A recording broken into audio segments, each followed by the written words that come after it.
Count up the loot, call up the troops.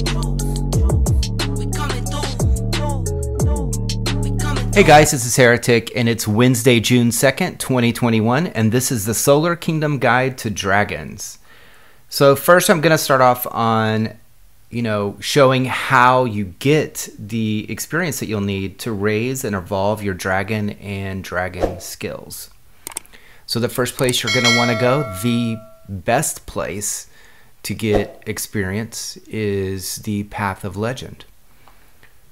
And that's where we are now. In the Path of Legend, you can get XP for winning battles, both your skill and your dragon level XP. You can get directly from just winning battles. So the further that you go along, the more XP that you'll actually get, because you'll win more battles. Especially the last battle in each stage will give you more. The other place that you can get XP is from the reputation level. As you go through, your reputation levels will get higher, and as rewards, as you go up, you'll get your dragon XP, your dragon skill XP, and you'll also get the dragon flame orbs that you use to evolve your dragon to the next level. Another place that you can get XP is from the Legend Shop. As you can see in the Legend Shop, you can get quite a bit of experience points, both for your skill here and for your dragon. So you go through, among other things. And this store actually is updated daily, so you'll want to go through and get this every single day. All right, so that's, as you can see, that's a fair chunk, and you can also get some other things that you can use here. Other than the Path of Legend, the next best place when you have access to it is the Spire. So same kind of deal, you can exchange your crystals on a daily basis in the Spire store, both for the dragon experience and the dragon skill experience. Okay, and there's quite a bit in here. There's several different purchase option levels. I always go skill first. Okay, and then I'll go and I'll get as much of the experience as I can possibly get in a day here. And that's the only thing I spend on in the Spire, is the dragon. All right, another place that you can get experience, if you do get high enough in the arena, if you get up to the platinum stage, at the end you will get some dragon experience and dragon skill experience. Okay, and for your dragon skills, to evolve them, you will need dragon crystals. You can get those. The best place to get those is from the Alliance store. Again, on a daily basis, you can get different levels of the crystals here. So you can scroll through here and you can see you have the level 1s, the level 2s, the level 3s, the level 4s in there. And the great thing about the crystals is you can look in your pack and you can find your crystals, and they can be synthesized. So once all of your skills are level 1 and you don't need the level 1 crystals anymore, you can synthesize 8 into one of the, well, this is 2 to 3, and then you can go from your 3 to your 4 with 8, and so on until you get the level that you need. You can also get dragon XP, dragon skill experience. You can get your dragon crystals, and you can get your dragon flame orbs from the various events that you'll go through from the beginning of the game. You get like a new event probably weekly. And a lot of those give you the opportunity to win crystals, including in the time trials, like these limited quests. A lot of those will actually have the dragon orbs and the flame orbs as a reward. The Alliance Hunt gives great rewards all the way through it to raise up your dragon. And the Seasons event also has really good rewards as you go through it that will give you dragon XP, both for the dragon and the skills. For dragon crystals, you can get those either through the Alliance store that I showed just a little while ago on a daily basis. Remember, that's daily. You can also get it through event rewards, and you can also purchase them. It's the only one that you can purchase. You can't, in Solar Kingdoms, you can't really purchase dragon experience or dragon skill experience, which is a good thing. Dragon flame orbs, on the other hand, are very difficult to come by. So, doing well in events will make that a lot easier. And I forgot to mention the kingdom. Yeah, you can also get your crystals in the kingdom tourney. Before we actually go into the dragon skills and levels to show them, the other thing that you'll want to do is raise up your dragon layer. For every level of your dragon layer that as you raise it, the dragon skill experience cost goes down by 0.5%. It adds up over time. You're going to have to level up your building anyway, so you might as well do it. It will save you in the long run, to keep this as high as you can. All right, so for the dragon itself, you use the nurture page to raise it. So you come here, and if you have enough experience to level up your dragon, you can just click the one-tap feed button, and it will raise up your dragon to as far as it can with the experience that you have. You can also, over your experience, different types of meat here, and you can just kind of hold down, and it will use that up.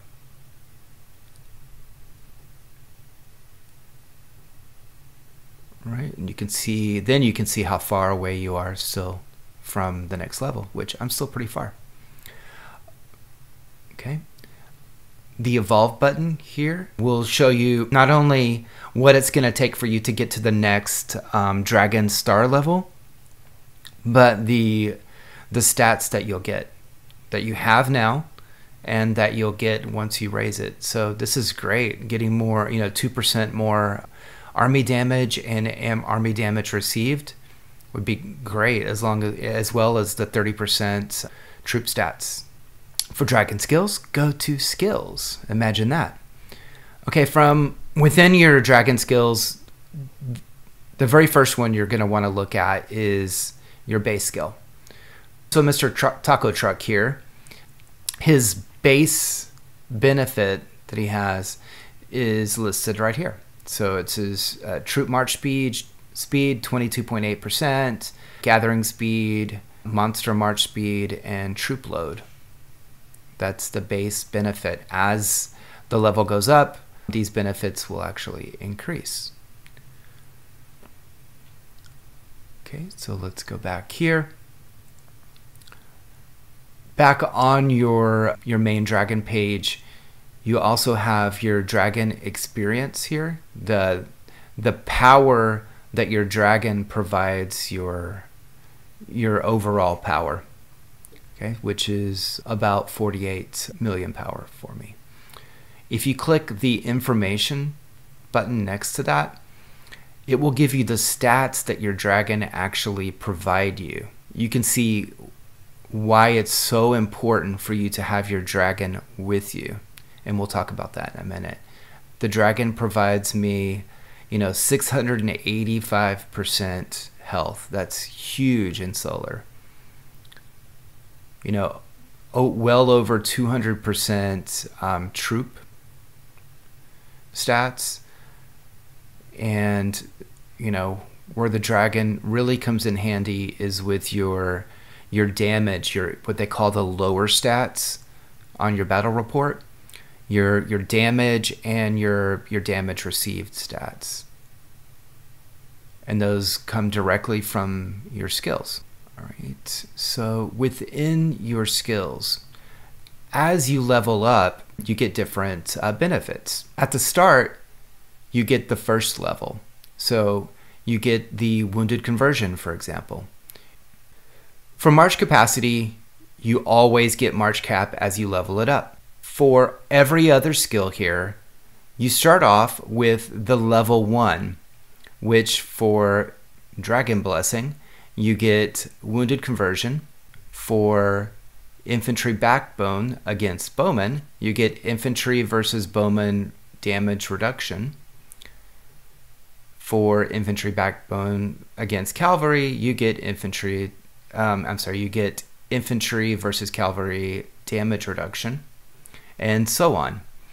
Once you pass level 20, you begin to get the second level, which is for Dragon Blessing, you get troop health. For Cavalry Claw, you get cav damage. For Flaming Arrows, you get bowman damage. For infantry backbone against bowmen, you get infantry health and you get infantry defense over here, and so on for each one. So once you get to past level 20 on your skills, the stats that you get are really, really important, especially the damage stats for your cav and for your bow. So once you get to that level, you'll really want to focus on those because you can't really get them in a lot of other places. You get them from, from researching, training, and you get them from your dragon, and those are the big two places that you get them from. So where should you focus? So at the beginning of the game, I like to focus on, as a priority, wounded conversion first, infantry backbone versus bowmen, because bowmen do the most damage, so you want to protect. So like I talk about in all my videos pretty much, when you imagine a battle happening, there's maybe 100 waves in this battle that your troops are going out. So you have you have a row of infantry at the front, then you have your cav behind them, and then you have bowmen at the back. Your bowmen do the most damage. Cav do a little bit more damage and have a little bit more defense, and your infantry are all defense. So improving your infantry health, your infantry versus bowman damage reduction will keep your troops alive longer so that your bowmen can do more damage for each wave. Likewise, you'll want to upgrade from the very beginning your bowman versus infantry damage for the same reason. You kill your enemy's infantry first, and then you can kill the rest of their troops a lot easier. After that, same thing, I would want to focus my bowman on cav, kill off the cav, and you only have bowmen left after that, and bowmen die easy. After that, I would do infantry versus cav just to, again, protect your bowmen as much as possible. So as a priority, I would do wounded conversion, infantry versus bowman, bowman versus infantry, bowman versus cav, and then infantry versus cav. Those would be my main priorities. After that, you can sprinkle in your March capacity, and you can start building on your cav stats as well, your cav skills as well. That's important. Once I reach skill level 20, it completely changes. Number one, I would still focus on a wounded conversion, only because now you're going to start raising your troop health. So it's a troop stat, really important. Then I would focus on, and I'm going to call it infantry defense and infantry health. It's my third. My fourth would be my bowman damage here. Then my bowman attack. Then my march capacity. to keep pushing that up as much as possible. Then my cav damage and my cav attack in the end. So when I say prioritize, I don't mean, push one of your skills to the detriment of all your other skills. As you go, you'll run into roadblocks like I have here with my priority 1. I can't go higher with my bowman damage because if I try to upgrade, you'll see I have to actually reach level 58 of my dragon before I can go up to 26 of my bowman damage, which is my priority right now. Also, as you go up, one of your skills will cost a lot more than another one, and you want to keep you want to keep everything moving up in general. So when I say prioritize, it's if all things being equal, pick the one that's a priority over the one that's not a priority. So when you're actually upgrading one of them, it works a lot of the same way that the Raising the Dragon does. When you go to upgrade, you'll see your experience vials here. You can either auto upgrade if you have enough to move up to the next level, or you can hold down on these and push them up as high as you can to see how much you need for the next level. And you can do this to kind of preload the one that's the priority for you. And the same way, when you come into here, if you have enough for to raise up the skill or to evolve one of your stars, you'll see a green arrow next to them. So if you click and you go to evolve, if that's what it is that can actually be raised, you can see here what will happen when you actually evolve.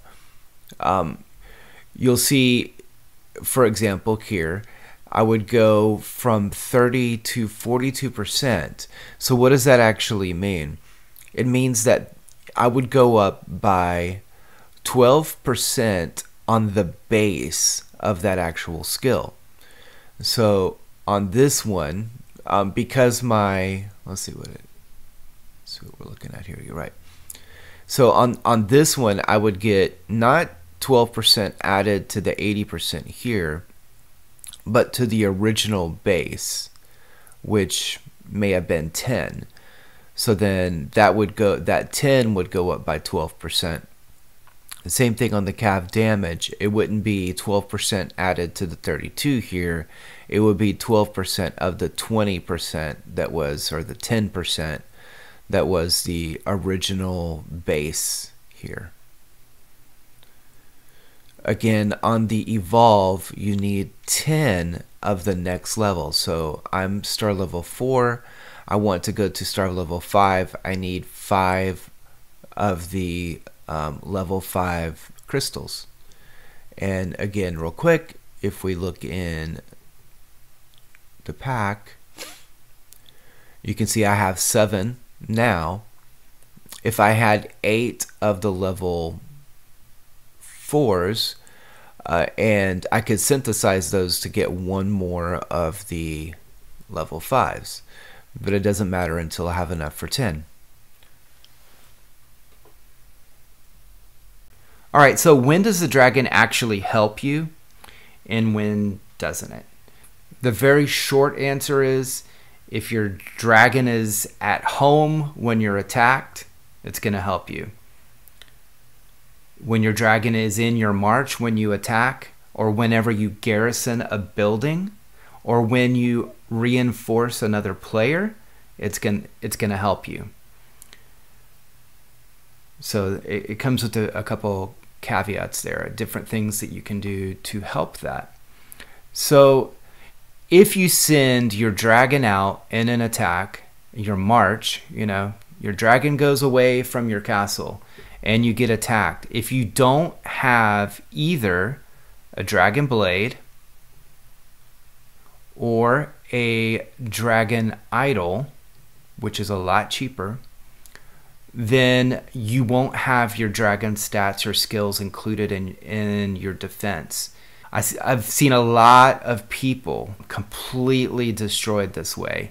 They'll go to bed at night and they'll send out, you know, all their marches or a march out to either reinforce somebody or to farm, and they'll go to sleep. And then they'll get attacked. And because they didn't have a dragon idol or a dragon blade, they get completely wiped out. They lose all their resources and they lose all of their troops. And they didn't really need to. They could have spent the 3,500 gold, and for 7 days they would have had a dragon idol. And the dragon idol, basically having that, or the dragon blade, it means if you're attacked and your dragon is actually not in your castle, the stats and the skills of your castle for defense will act like the dragon is actually there for you. So it's important to have that. It's one of the most important things in this game, honestly, is to keep a dragon idol and a dragon blade available at all times. The other thing that you can do is you can have a shadow dragon. And now I'll send a march over here, and I don't have my my dragon. I have the opportunity to use a dragon shadow scroll.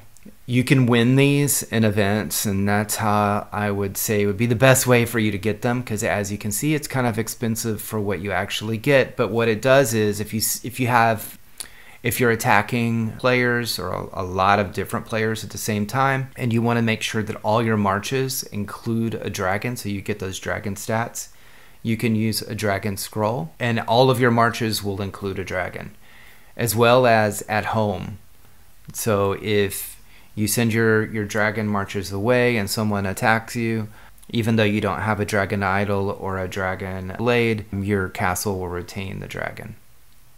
So that's also another way you can do it. And I see this a lot, especially with the really highly ranked players in Solaris, you know, and in KVK. You'll see them with dragon scrolls. That's the only places that I would actually use it. It would have to be possibly in raid would be another place I would want to have the dragon shadow, the shadow dragon, because it just makes life more flexible. So if you attack the big guy with your March 1 and you want to attack the smaller guy next to him, it just makes it easier for you to do it and not have to worry about losing a lot of troops because of the stat differential. All right, I hope this helps as far as a dragon tutorial. If you do have any more questions about dragons, let me know. Thank you.